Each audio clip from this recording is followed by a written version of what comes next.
حضرت انس بن مالک رضی اللہ تعالیٰ عنہ ارشاد فرماتے ہیں کہ ہم نبی پاک علیہ السلام کی بارگاہ عالی مرتبت میں حاضر تھے۔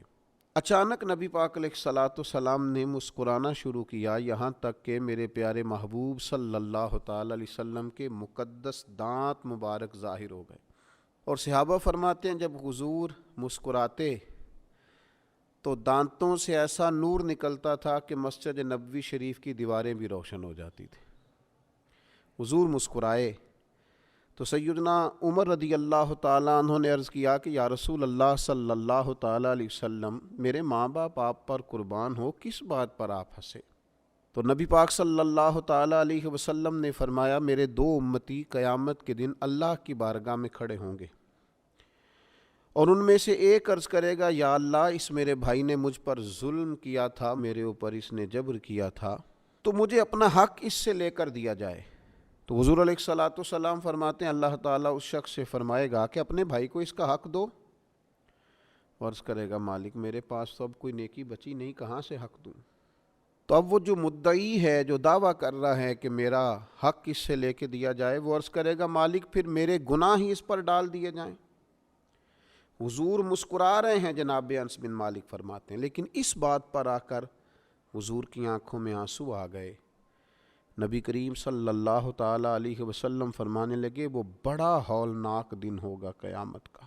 لوگ اس دن تلاش کریں گے کہ کوئی ایسا شخص ہمیں ملے، ضرورت محسوس کریں گے کہ جو ہمارا بوجھ اٹھائے۔ اب وہ شخص عرض کرتا ہے، مالک میرے پاس تو کوئی نیکی نہیں ہے، اور یہ کہہ رہا ہے میرے گناہ ہی اس پر ڈال دیے جائیں۔ تو نبی پاک علیہ السلام فرماتے ہیں اللہ تعالیٰ اس مدعی سے فرمائے گا، ذرا سر تو اٹھا، جنت کی طرف تو دیکھ۔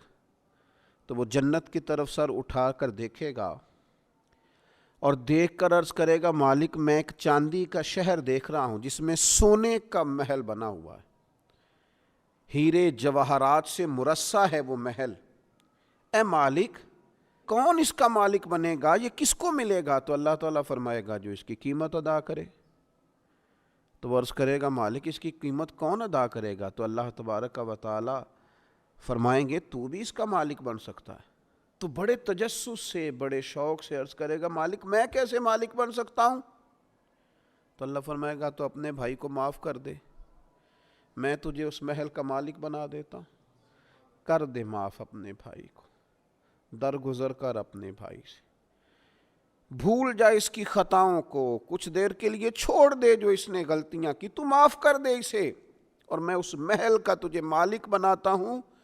نبی پاک صلی اللہ تعالیٰ علیہ وسلم ارشاد فرماتے ہیں، وہ فوراً عرض کرے گا، مالک میں نے اپنے بھائی کو معاف کیا۔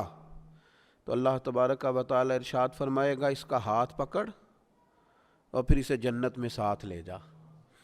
جا، گویا میں نے اسے بھی جنت دی۔ یہاں شارحین حدیث نے لکھا ہے کہ یہ جس کو کہا جا رہا ہے کہ اس کو پکڑ کے جنت میں لے جا، اگرچہ اس سے غلطیاں ہوئیں لیکن بعد میں اس نے توبہ سچی کی، اس نے اللہ کی بارگاہ میں گڑ گڑا کے معافیاں مانگی، اس نے کوشش کی حق ادا کرنے کی، لیکن اگر کچھ کمیاں رہ گئیں تو چونکہ سچا تھا، ادا کرنا چاہ رہا تھا، کچھ باتوں پہ پہنچ نہ سکا، تو آج اللہ تبارک و تعالی اس کی طرف سے لوگوں کو صلہ عطا کر رہا ہے۔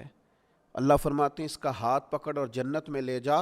اللہ کے محبوب صلی اللہ تعالیٰ علیہ وسلم نے نتیجے کے طور پر، رزلٹ کے طور پر یہاں ایک بات ارشاد فرمائی۔ حضور فرمانے لگے، اللہ تعالیٰ سے ڈرو اور باہمی معاملات درست رکھو، اللہ تبارک و تعالیٰ قیامت کے دن مومنوں میں صلح کرائے گا، تو تم یہیں اپنے معاملات کو درست رکھو۔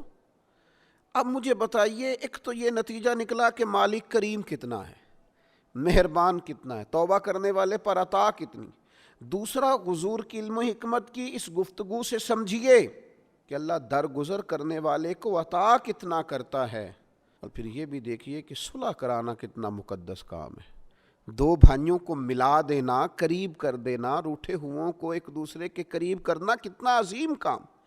تو نبی پاک علیہ السلام کی اس خوبصورت بات سے، اس انتہائی معنی خیز حدیث سے اپنے لیے موتی حاصل کریں، دل کو بڑا کریں، سینے میں گنجائش پیدا کریں، اور اپنوں کے لیے درگزر کا دروازہ کھولیں۔ اللہ تعالیٰ سمجھنے کی توفیق عطا فرمائے۔